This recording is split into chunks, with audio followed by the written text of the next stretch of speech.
Hi అండి, ఇది కొబ్బరి రొట్టె అనమాట. ఆల్రెడీ నేను వీడియో చేసి పోస్ట్ చేశాను. మళ్ళీ ప్రిపేర్ చేస్తున్నాను. మా పిల్లలు బాగుంది అన్నారని చెప్పేసి. ఇవి అయితే 2 గ్లాసులు బియ్యం అనమాట.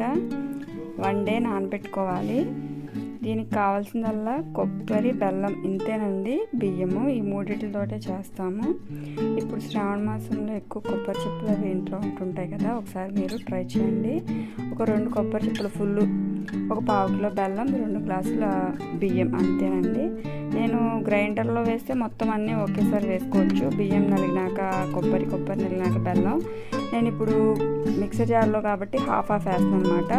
కొంచెం బియ్యం ఇలా నీళ్ళు లేకుండా ఫస్ట్ సగం బియ్యం ఇందులో వేసుకున్నాను. వేసి ఇది ఇలాగా గ్రైండ్ అయినాక చూడండి, వాటర్ ఏం వేయలేదు కాబట్టి ఇలా పొడి పొడిగా ఆడుతుంది. ఇలా కొబ్బరి చిప్పని ఒక హాఫ్ చిప్పని ఇలాగా పొడుగు ముక్కలు కోసి వేసుకోవాలి. ఒక్క చిప్పతోనైనా ట్రై చేయండి. ఒక గ్లాస్ బియ్యానికి ఒక చిప్ప, ఒక కొబ్బరి చిప్ప, 1/2 కిలో సగం బెల్లం అనమాట. ఇలా కొలతతో వేసుకోండి. తీపి అనేది కరెక్ట్గా సరిపోతుంది అనమాట. ఇప్పుడు గ్రైండ్ అయిపోయిన తర్వాత ఆయిల్ ఇలా వేసుకొని సిమ్లో పెట్టుకోవాలి. ఇది కొంచెం తీగా ఉండాలంటే కొంచెం సాల్ట్ అనేది వేసుకోండి. టేస్ట్ అనేది వస్తుంది అనమాట.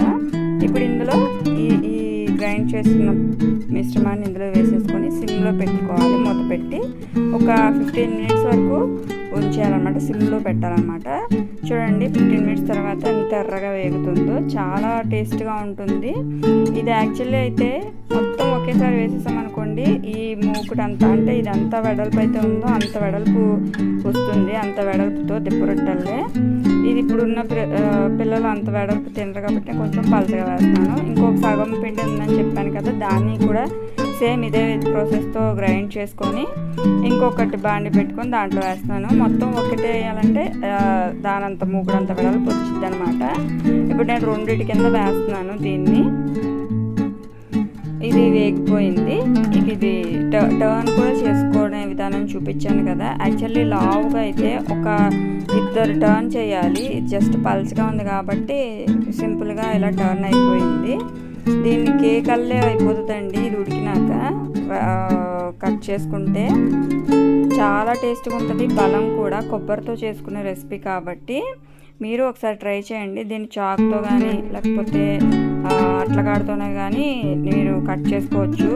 నేనైతే అట్లకాడతోనే ప్రెస్ చేసి కట్ చేస్తున్నాను. చాలా టేస్ట్గా ఉంటుంది. ఇదైతే ఇలా వేగింది. ఇదేం మాడిపోలేదండి, కరెక్ట్గా వేగింది. కొంచెం వెడల్పుగా ఉంటే ఇట్లానే వేగిద్ది అనమాట. ఇది సిమ్లో పెట్టాం కదా, చిన్న పొయ్యి మీద కాబట్టి ఆ సెగ ఒక చోటే ఉంది కాబట్టి అది అలా అయింది కలర్. ఇదైతే టేస్ట్ అయితే రవ్వ కేక్ ఉంటుంది చూసారా, ఆ రవ్వ కేక్ టేస్ట్ ఉంటుంది. చాలా బాగుంటుంది. పిల్లలకి కూడా ఇలాంటివి అలవాటు చేయండి. బర్గర్లు, పిజ్జాలు ఇట్లాంటివి కాకుండా ఇవి పూర్వకాలపు వంటలు అనమాట. మీకు ఎవరికైనా ఈ కొబ్బరి రొట్టె తెలిస్తే కింద కామెంట్ సెక్షన్లో కామెంట్ చేయండి. ఒకసారి మీరు ట్రై చేస్తే ఎట్లా ఉందో టేస్ట్ కూడా కామెంట్ చేయండి. Please subscribe. Thank you.